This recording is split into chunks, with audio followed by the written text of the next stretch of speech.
So I'm Tim Hynes, I'm CIO at AIB.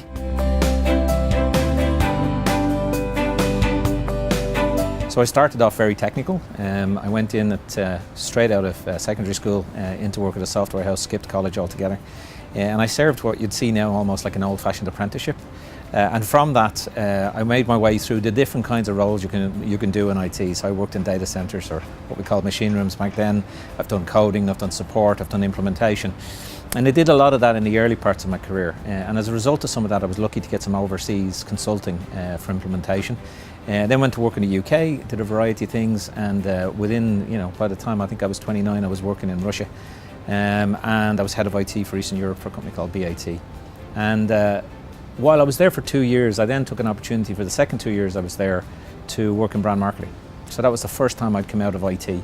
And I did 2 years in brand marketing.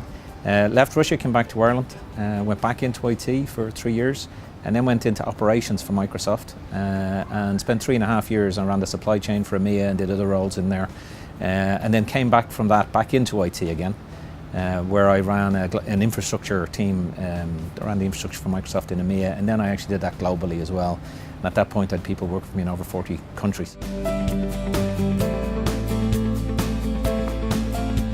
One of the common questions I get asked is how do we as CIOs get to the top table? How do IT people get taken seriously by non-IT people?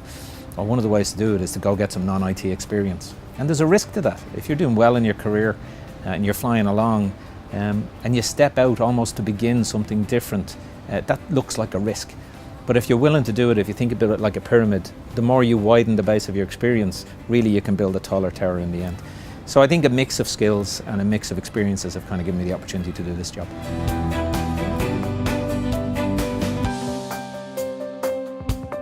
I think, a lot of people in senior positions in IT might be in their career 30 odd years now, 35, 40 years, some of them, right, before they achieve the sort of level we're talking about. Really the exciting stuff has been happening for the last 5 or 10 years.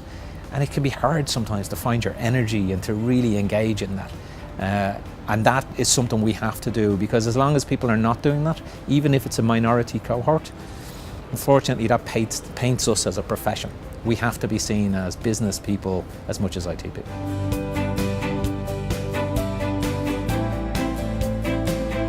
A real professional understands what is required, what skills and capabilities they have, what they can bring, how they can add value, and understands that the purpose of their role is to add value. And this is not unique to IT. I'm often fascinated by people who seem to think that an organization owes them something, right? We essentially all work to a contract. I'm paid to do a job. If I'm a professional, I will come in and do that job, and I will do it to the best of my ability. And that doesn't stop me bringing heart and passion at all. In fact, heart and passion can make me more effective, make any of us more effective. But as soon as I start thinking I'm somehow owed something, then you start to drift into the amateur. So beyond all the technical capability, beyond all of that, that professional attitude is key. And if you have that professional attitude, another thing that will happen is you'll understand you can't stand still. And that will mean you have to have constant learning.